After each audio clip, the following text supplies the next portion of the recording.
Assalamu alaikum wa rahmatullahi wa barakatuh. Ahlan wa sahlan wa marhaban bikum. Welcome once again to Debunked here on INX Prime. My name is Sulaimaan Ravat.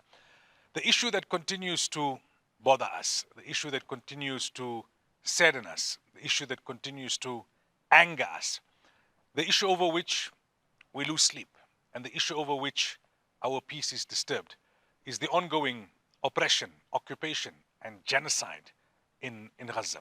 It's almost 2 years now since October the 13th. And yet, Israel, despite worldwide protests, despite condemnation, despite criticism of late, even from its own allies, governments and countries that have been supportive of Israel for decades, now coming out and proclaiming their dissatisfaction at the very least, and at times even their condemnation of what Israel is doing in Gaza. This has not stopped them. Rather, we've seen a kind of escalation. We've seen targeting of medical facilities, targeting of areas where people go for humanitarian aid. The very little humanitarian aid that is there, the very little food that is available, those areas are targeted. We're seeing medics being targeted. And in recent days, once again, in focus is the targeting of journalists. Anyone who is critical, anyone who is reporting to the world in terms of what Israel is doing, in terms of highlighting the genocide in this 21st century that is being carried out in real time, right? It's not like in the past where you would hear about it after it happened. This is playing out in real time. These journalists are being targeted, and then it's just kind of claimed that, oh no, they were terrorists or they were Hamas operatives, so their targeting was justified. That is what we're going to be discussing today, because as much as we feel uncomfortable or we are anguished or we are angry, it's not enough. It's really not enough. It's an indictment against all of us that this has happened in our lifetime. History will judge us very harshly. But more than that, how will Allah judge us on the day of Qiyamah for having allowed ourselves to come and to be in such a situation where we are so hamstrung and so helpless, where, like I always say, 2 billion Muslims cannot come to the rescue of 2 million who are suffering this occupation and genocide. But the discussion has to continue. We've got to keep the issue alive. We've got to continue to ponder, to reflect, to discuss, to engage as to what more can we do? What extra can we do? What can we do differently? What else can I do? What should I be doing? We cannot give up. We cannot suffer from what they call fatigue, because the people on that side are paying with their lives and the lives of their dear ones and their properties and everything that they own for the sake of Aqsa, for the sake of Islam and Muslims, for the sake of peace, for the sake of justice, for the sake of humanity. Our guest for the discussion on today's program, Inayet Wadee, a broadcaster with Salam Media. Inayet, assalamu alaikum wa rahmatullahi wa barakatuh. Welcome to the program. Wa alaikum salam wa rahmatullahi wa barakatuh to you, Moulana. Jazakallah khairan so much for having me, and assalamu alaikum to your viewers as well. Let's set the scene, right, for our viewers and create the context. What has happened in recent days in terms of the targeted assassination, murder, and killing of Ahmed Sharif and his colleagues? Can you give us some of the background details so we bring our listeners back into the picture before we take the discussion further? Moulana, as you correctly pointed out, there are a whole host of emotions, mixed emotions from sadness to anger, and one cannot sometimes describe in words what has actually happened. But when one looks at what has been playing out with regard to the genocide, and this has been the modus operandi for the last 23 months, in the case of Anas al-Sharif and the entire crew that were wiped out in Gaza City, 680 days, unrelentless, in fact, as far as their reporting is concerned as well, exposing each and every aspect of this genocide and the brutality, the savagery that has actually accompanied this genocide. And Anas al-Sharif has been on the radar of the Zionist occupier for a very, very long time. He was warned previously as well. He was threatened with the killing of his family. We know his father had died. He had, even his child was actually born into the genocide. So he's been a target for one simple reason, is he was relentless as far as uncovering the truth and again debunking the Zionist narrative. One must remember, Moulana, that there are two aims and objectives that Israel is trying to achieve as far as this genocide is concerned. One is militarily, but the second is also to control the narrative. And your program, Debunked, is an appropriate term because for a very, very long time, Anas al-Sharif and many of the other Palestinian journalists, as you mentioned, this is a genocide that is unfolding in real time, have been debunking this narrative over and over again to the point that they have been seen as a threat, they have been seen as a danger, but also more importantly, they have been the targets, and this has been clearly a targeted killing in each and every way whatsoever. We've heard it previously from other Palestinian journalists whom we've hosted here in South Africa as well, where they've become a target, their families have become a target, and again, it's a plan in motion, and the ultimate objective obviously has been to clear Gaza, but also was in the absence of independent, credible reporting. We know the mainstream media, we know the narrative from the mainstream media that has been debunked over and over again. And by targeting these journalists, once again, it's about the truth that needs to surface. And this has been the case with Anas al-Sharif for 680 days continuously. He has continued in this journey and in this effort to bring the real truth and the harsh reality of this genocide to the world. We will talk a little bit more about Anas in particular because he's obviously received great attention and we'll go through the reasons why. But what do we know about some of his colleagues that were also victims of this killing? Well, they work together as a team, and one must remember that most of the members of his team belong to one media network, and that was the Al Jazeera network. And when one looks at Al Jazeera, this is mainstream media, which has basically suffered most as a result of the targeting of journalists. When one looks at the numbers, the statistics alone, of the 195 journalists that have been killed, 181 have been Palestinian journalists. And you will recall, Moulana, early in the genocide and when the attack on Gaza had actually started, one of the first media organizations that were taken out was Al Jazeera.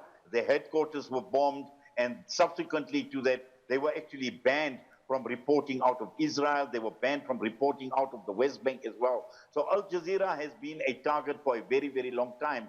And when one looks at his colleagues, I mean, they all work very, very closely together as well, whether it's a camera crew, whether it's just his fellow journalists, but they've taken it upon themselves that the truth needs to surface. And when one looks at their relationship with the people of Gaza as well, to a large extent, the people of Gaza have been totally reliant on people like Anas al-Sharif, his colleagues at Al Jazeera as well, to tell the world their side of the story. And they achieved this. They achieved this by reaching out and particularly to the Arab nations as well, to the hearts, to the minds of over 22 million Arabs that followed them religiously over and over again. And as far as his colleagues are concerned, each and every one of them was seen as some sort of a threat. And this is when Israel had decided that they will be our targets, they will be assassinated, they will be threatened. If they don't leave, they will be taken out. Now, what's the response been to Israel's justification, in inverted commas, that no, this is a Hamas operative and they're coming with some pictures of him posing sometime in the past with Hamas leaders? To what extent has this narrative been debunked already? Well, it has been debunked because the pictures are from a very, very long time ago, where he had obviously covered at the time when the elections had taken place. He was seen with Hamas officials previously, as would any journalist do, as would what you and I would do, Moulana. If we had a Hamas delegation that would come out to South Africa and we had to interview them, or we had an event or a gathering together with them, would that now label you and I as being Hamas operatives? So that has already been debunked because, once again, the justification that Israel uses as Hamas is an excuse for each and everything. And this has been proven over and over again. whether it came to the hospitals, whether it came to them being command centers for Hamas, and that became the justification to basically bomb the hospitals, whether it came to doctors who were treating patients as Hamas operatives. This is an excuse, and this has been part and parcel of the propaganda campaign for a very, very long time. So anyone that is killed, the justification is Hamas is a Hamas operative. We know for the fact that in the case of Anas al-Sharif as well, that he is a young journalist at the age of 29. He was, when the last, in 2014, he was a youngster at that point in time. He was actually born into the Intifada as well. And also at the same time, when he has basically covered each and every aspect on a daily basis of this genocide, non-stop, relentless. He exposed, and I think many of us will also recall the visual that went viral when he saw a woman actually drop dead out of hunger right in front of his very eyes. He was crying. And these are the type of images that Anas al-Sharif had actually sent out. Now labeling someone as a Hamas operative for just merely doing their job, Moulana. At the end of the day, once again, Israel, and as you pointed out quite early on as well, that the world has woken up to the fact. The world has woken up to what Israel truly stands for. And today, this is the reason why, when one looks at the entire world, apart from governments that have supported Israel throughout this genocide, but on the ground, there is a completely different view. There is a completely different understanding of Israel, of who Israel really is. And this is a government, this is a brutal, repressive government that has been horribly exposed to the extent that this is a country that is now considered as one of the most hated countries in the world. What's your assessment of the reaction from the global media and the South African media? I was seeing a tweet yesterday. Max du Preez was quite upset, a veteran seasoned journalist, saying that he's not seeing enough condemnation from the South African media in terms of the targeting of journalists in Gaza. What's your assessment of the reaction of the media globally and locally? Moulana, let's just look at locally, and we know we've been trying for a very, very long time to reach out to media locally, to media personalities, to producers that actually represent this media. And we know we have a number of media activist bodies that actually work very, very closely with some of the mainstream media. And again, it's about who is controlling the narrative. Are the media houses controlling the narrative? Are they getting the narrative from mainstream media right across the entire world? The power of the corporate media can never, ever be underestimated. And again, it's about media ethos, and Max du Preez is right in terms of condemnation. We're not seeing the level of condemnation. We've seen a few statements here and there. But once again, Gaza has actually taken a back seat as far as media is concerned. You spoke about fatigue earlier on. And I think to a large extent, I'm not too sure whether it's fatigue on the part of mainstream media. I can understand on the part of activists. I can understand on the part of independent media like yourselves, like ourselves as well, where fatigue would creep in because we are obviously focused on a day-to-day basis. We are giving continuous non-stop coverage on this genocide as we have been doing for the last 23 months. But once again, when one talks about mainstream media, whether we're talking about media locally or even globally, it's about the control of the narrative, and it's again about who is controlling that narrative. We've seen many journalists in their private capacity express their outrage, express their disgust, express their anger. We've seen many journalists taken out, particularly when one looks at global media as well. The more prominent media, the likes of the BBCs, the CNN, those who have spoken out again have become victimized as well. We've heard about media personalities being threatened by their very own bosses as well. So I'm not surprised at all, Moulana, that we're not seeing the seriousness and we're not seeing the level of condemnation that Israel should be getting, particularly. But again, we see certain media personalities starting, obviously, to think a lot differently. And hopefully, we are hoping that now that they are starting to see the true picture and the ugly face of this genocide unfolding by the day, we will hopefully make a lot more headway as far as the media is concerned. Now, Al Jazeera itself, I mean, what are the challenges that they are facing currently? We know that they've been expelled by the Israelis. They're trying very hard to keep journalists there, and those journalists, I mean, selfless and dedicated, like Sharif and others. What kind of challenges are they facing currently in terms of ensuring that they remain that voice that projects to the world the reality of what's happening in Gaza? Moulana, logistical challenges are huge in Gaza at this point in time. When one looks at where Anas al-Sharif and his crew were reporting from, and we've seen it from a number of tours that we've hosted here in South Africa with journalists like Yumna al-Said, with Bilal Khalid, and also Hamza Shalan. And when they talk of challenges, logistical challenges are huge at this point in time. Simple things like access to the internet, equipment, all these things are problematic at this point in time. A simple thing like even charging your phone is actually becoming problematic.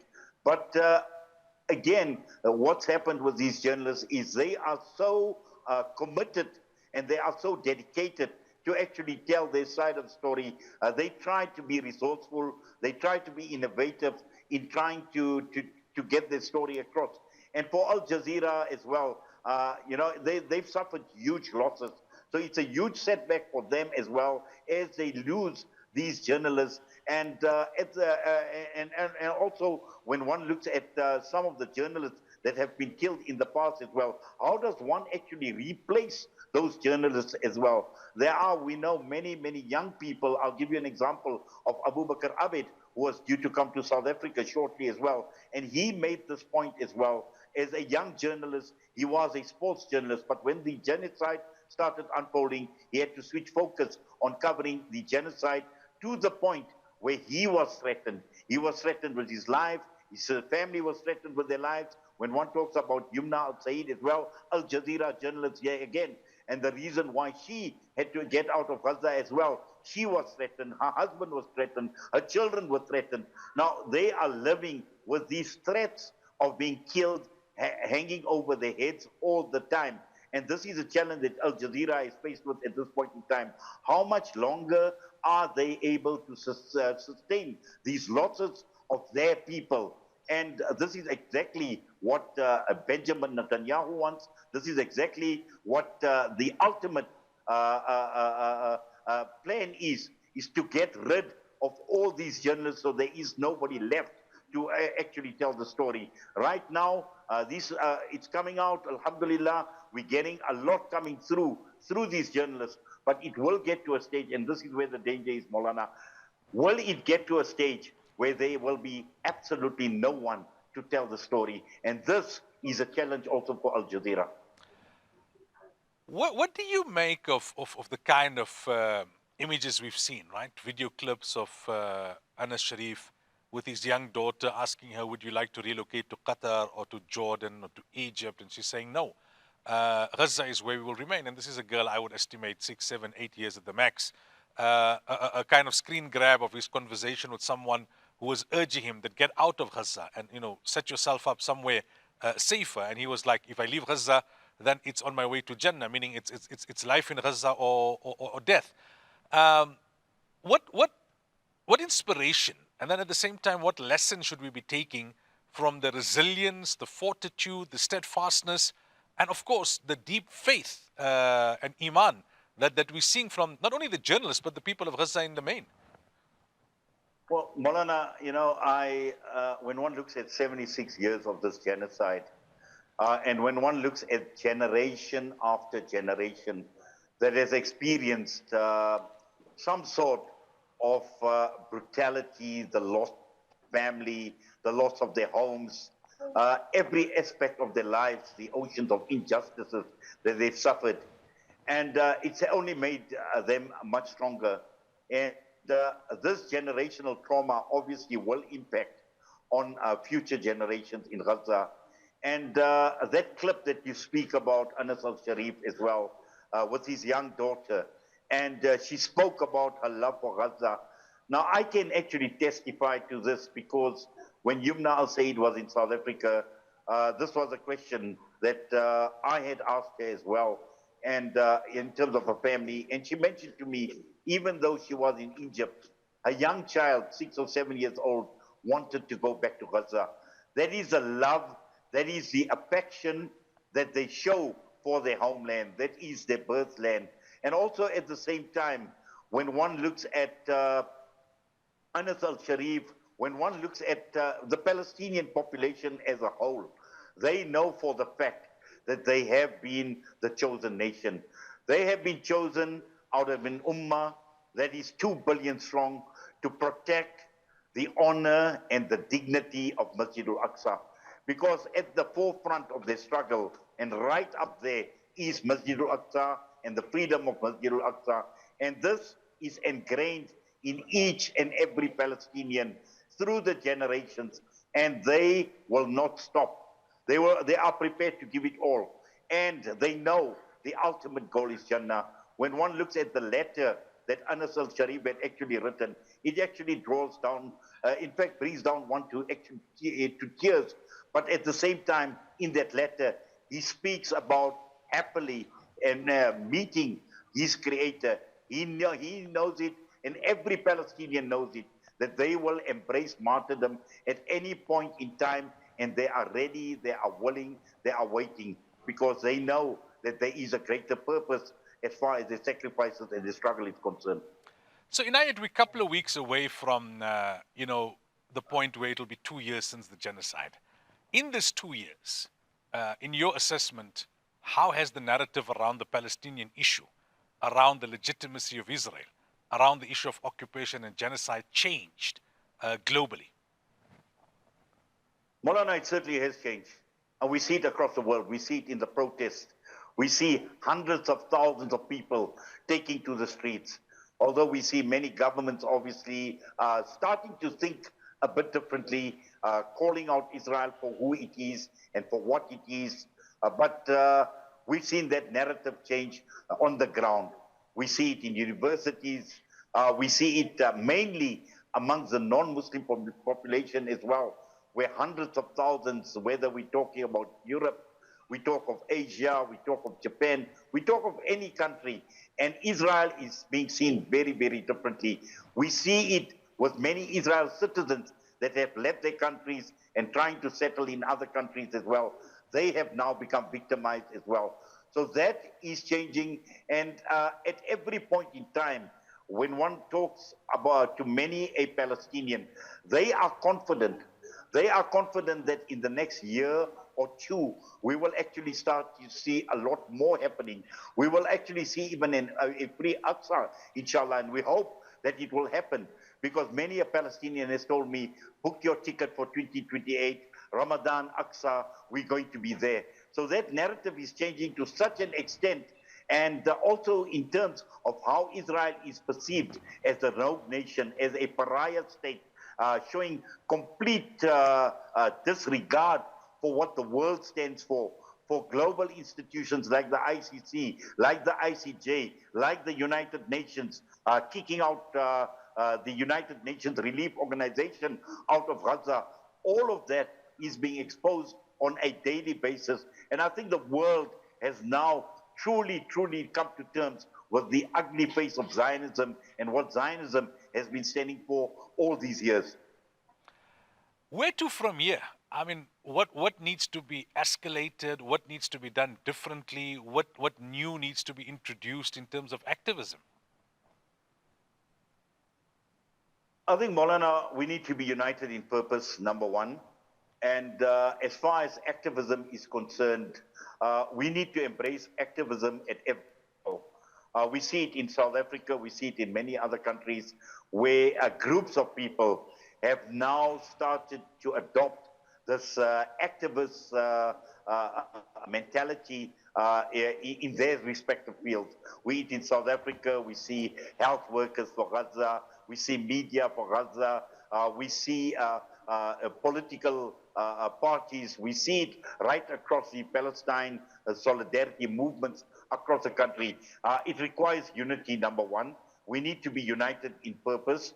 And it's again, we need to continue and call out those that have been complicit in this genocide over and over again. Sadly, we've seen it, and many fingers are being pointed at some of the Muslim countries as well, the Arab nations, their complicity, their inaction, impotent, their inability to do something on behalf of the people of Palestine, and all of them are actually being called out.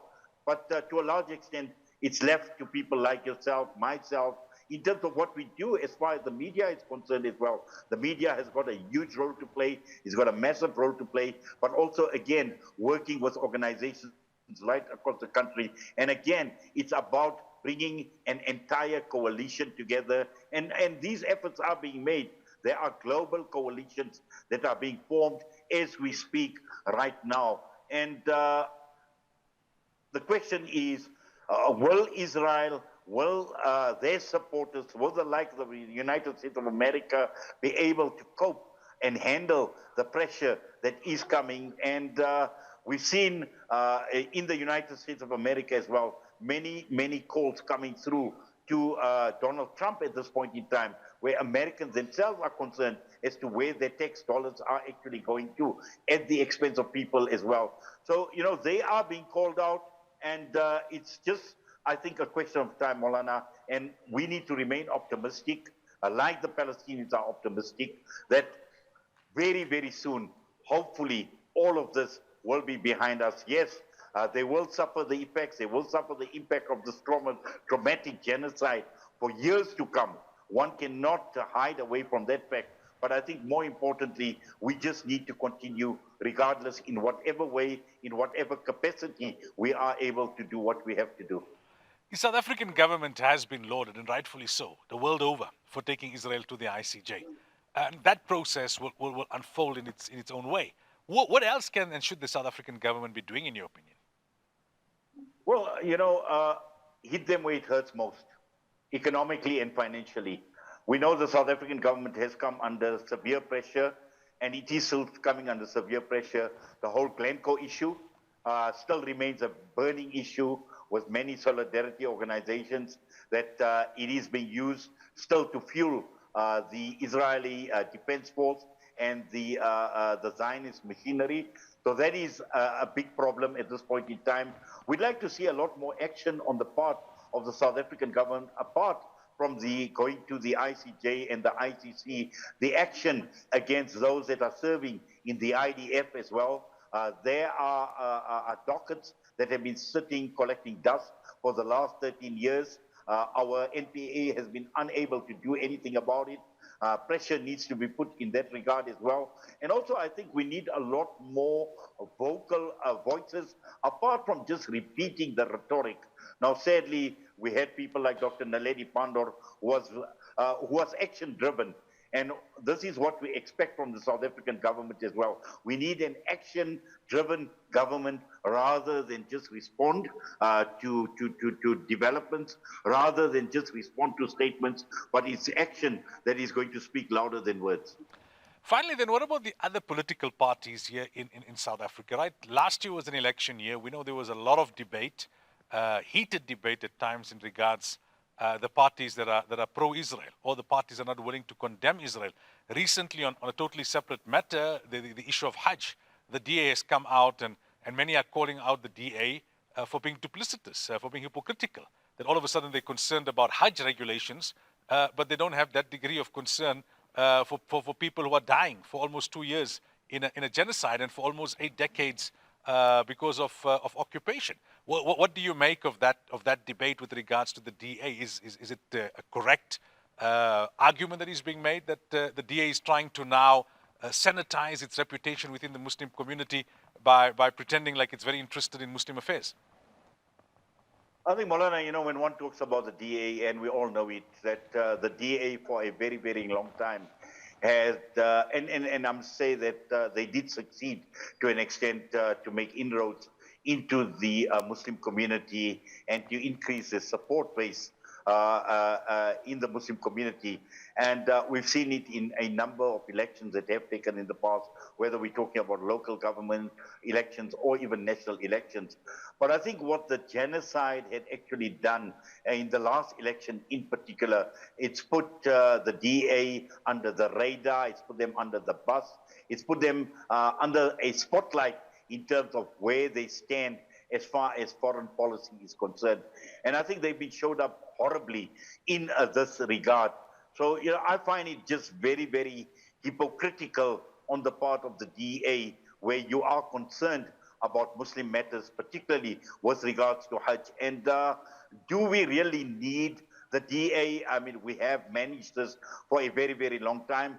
Hajj has been there for hundreds of years as well. As a Muslim community, we have got the organizations, we have got the bodies, and there are a lot of issues that I'm sure, as far as Hajj is concerned, which we can manage internally without the involvement of the likes of the DA. We have been dealing at the highest level of government over the years, even the time when the Pahads were in government, and also many other people that were involved in government since we became a democracy. So this has been a major talking point as far as government is concerned. DIRCO has been involved as well. And now for the DA to try and capitalize, I find that absolutely unacceptable. I find it hypocritical, because Hajj is just one aspect of Islam, but we know it's an important pillar of Islam. But do we really require the DA's involvement? We require them where it's needed most, because there is a part of an ummah that is hurting. There is a part of the ummah that is burning badly. And we've seen the DA, we've seen their response over and over again, to the extent that when you are prepared to send your own members of parliament to Palestine and to come back and to come and say that there is no genocide that is taking place, for me, that is what matters. That is what matters, because we know, Moulana, and you know the hadith. You know it better than us, better than me as well. Where the life, the blood of a Muslim is even more sacred than the Kaaba. And I think that is a message that needs to go to the DA. Inayet, shukran so much for your time and for chatting to us. We really appreciate it.